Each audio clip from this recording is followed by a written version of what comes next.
Hi friends, आज हम bullish engulfing candlestick pattern के बारे में जानकारी लेने वाले हैं। सबसे पहले हम देखेंगे कि बुलिश एंगल्फिंग पैटर्न क्या है। Bullish engulfing pattern is a two candle reversal pattern. इसका मतलब ये है कि ये जो पैटर्न है इसके लिए मिनिमम टू कैंडल्स लगते हैं, जैसे कि डोजी, हैमर। ये जो कैंडल स्टिक पैटर्न है इसमें सिंगल कैंडल का यूज़ होता है, लेकिन इस पैटर्न में हमें मिनिमम टू कैंडल्स लगते हैं। टू कैंडल्स के बाद ही बुलिश एंगल्फिंग पैटर्न कंप्लीट होता है।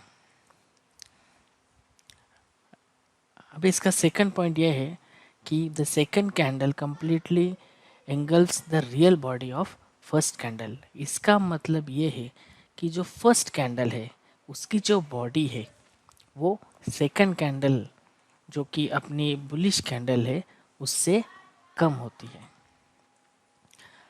The bullish engulfing pattern appears in a downtrend and is a combination of one red candle followed by a green candle। इसका मतलब ये है कि ये जो पैटर्न है इसके लिए जो भी कैंडल का कॉम्बिनेशन है वो फर्स्ट कैंडल रेड होनी चाहिए एंड द सेकंड कैंडल है वो ग्रीन होनी चाहिए।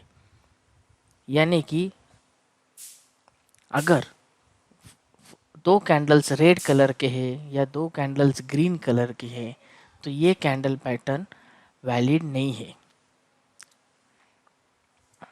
The bullish engulfing patterns are more likely to signal reversal when they are preceded by four or more black candlesticks। इसका मतलब ये है कि जब भी ये कैंडलस्टिक पैटर्न फॉर्म होता है तो उसके पहले 4 to 5 कैंडल जो है वो रेड कैंडल चाहिए या उसके जो प्रीवियस का जो ट्रेंड है वो डाउन ट्रेंड चाहिए, तो ही ये कैंडल पैटर्न आप वैलिड कह सकते हैं। अभी इसका लास्ट पॉइंट देखते हैं। One should look not only to the two candlestick which forms the bullish engulfing pattern but also the preceding candle stick.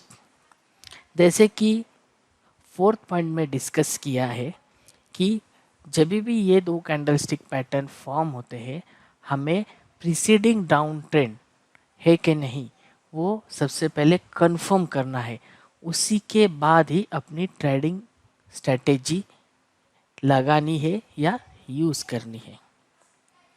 अभी हम देखेंगे कि bullish candlestick pattern bullish engulfing pattern कैसे दिखता है।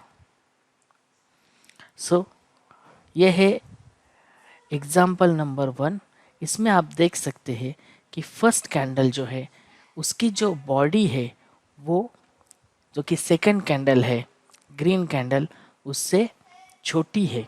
तो this is and best and valid bullish engulfing pattern. इसमें आप देखेंगे कि विक जो है वो भी इनसाइड में है, बॉडी के इनसाइड में है। अभी देखते हैं सेकेंड एग्जाम्पल। सेकेंड एग्जाम्पल में आप देखेंगे कि फर्स्ट कैंडल की जो बॉडी है वो ग्रीन कैंडल के बॉडी के अंदर है, लेकिन फर्स्ट कैंडल का जो हाई है वो सेकंड कैंडल के हाई के ऊपर है। लेकिन फिर भी ये पैटर्न वैलिड है क्योंकि बुलिश एंगल्फिंग पैटर्न में हमें सिर्फ रेड कैंडल की बॉडी ग्रीन कैंडल के बॉडी के अंदर है कि नहीं वही देखना है। अगर वीक कम ज़्यादा है तो उससे कुछ ज़्यादा इशू नहीं होता है।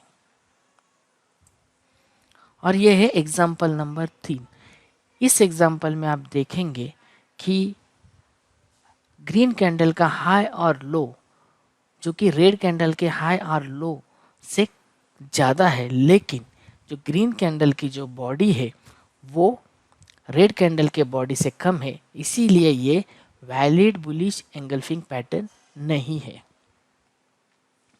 अभी हम कुछ एग्जाम्पल्स देखेंगे अलग अलग टाइम फ्रेम में, जहाँ पे हम देखेंगे कि कहाँ पे बुलिश एंगल्फिंग पैटर्न हमें अच्छा रिजल्ट देता है, और अलग और ऐसा ऐसा कह सकते हैं कि जहाँ कहाँ कहाँ पे ये पैटर्न जनरेट होने के बाद हमें अच्छा मुनाफा होता है, या कहाँ कहाँ पे ये पैटर्न जनरेट करने के बाद हमें लॉस भी हो सकता है। तो ये फर्स्ट एग्जांपल है टीसीएस का। ये मंथली चार्ट है और यहाँ पे आप देख सकते हैं कि जो कि फर्स्ट रेड बॉक्स है, वहाँ पे आप देख सकते हैं कि first bullish engulfing pattern create होने के बाद इसने लगभग 106% का हमें एक अप ट्रेंड दिया है। और सेकंड एग्जांपल में हम देख सकते हैं कि इन मंथ ऑफ 20 इन ईयर 2017 जनवरी में इसने जब भी ये बुलिश एंगल्फिंग पैटर्न जनरेट हुआ, उसके बाद में हमें 61% का इसने रैली दी है। अभी ये वीकली चार्ट है एचडीएफसी का। यहाँ पे आप देख सकते हैं कि फर्स्ट रेड बॉक्स और सेकंड रेड बॉक्स दोनों ही कंडीशन में बुलिश एंगल्फिंग पैटर्न फेल हुआ है। अभी जैसे कि हमने स्लाइड नंबर 2 में डिस्कस किया था कि बुलिश एंगल्फिंग पैटर्न जब भी जनरेट होता है उसके पहले प्रीसीडिंग डाउन ट्रेंड चाहिए, और मिनिमम 4 to 5 कैंडल्स जो कि है रेड चाहिए, या उनका जो क्लोजिंग है कैंडल जो है लोअर लो फॉर्मेशन में होने चाहिए। लेकिन यहाँ पे ये केस नहीं है। यहाँ पे आप देख सकते हैं कि जुलाई में और जब भी ये कह सकते हैं लगभग फरवरी में ये जब भी सिग्नल जनरेट हुआ था, उसके बाद में शेयर ऊपर जाने के बजाय ये शेयर नीचे आया।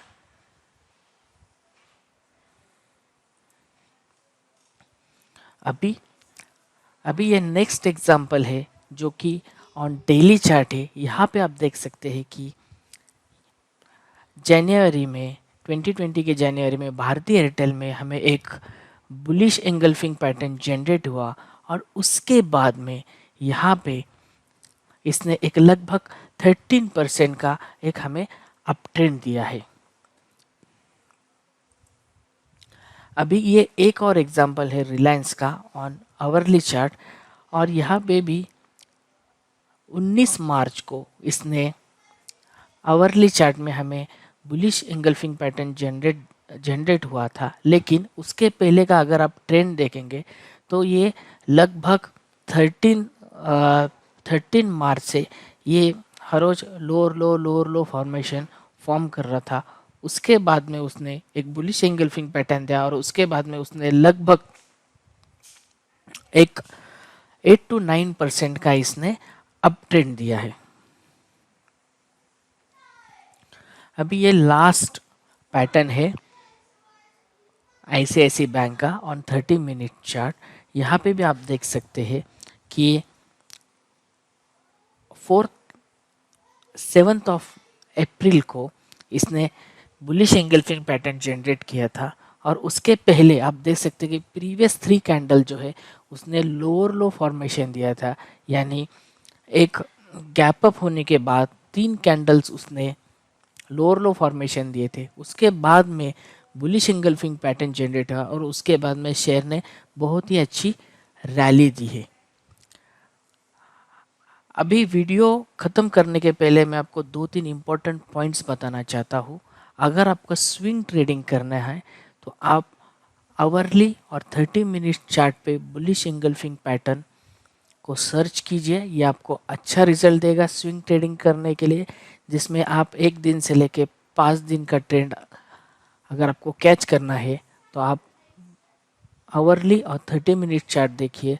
और अगर आपको शॉर्ट टर्म या मिड टर्म या लॉन्ग टर्म में ट्रेडिंग करना है तो आप डेली, वीकली और मंथली कैंडल स्टिक पैटर्न को फॉलो कीजिए। ये आपको अच्छा रिजल्ट देगा।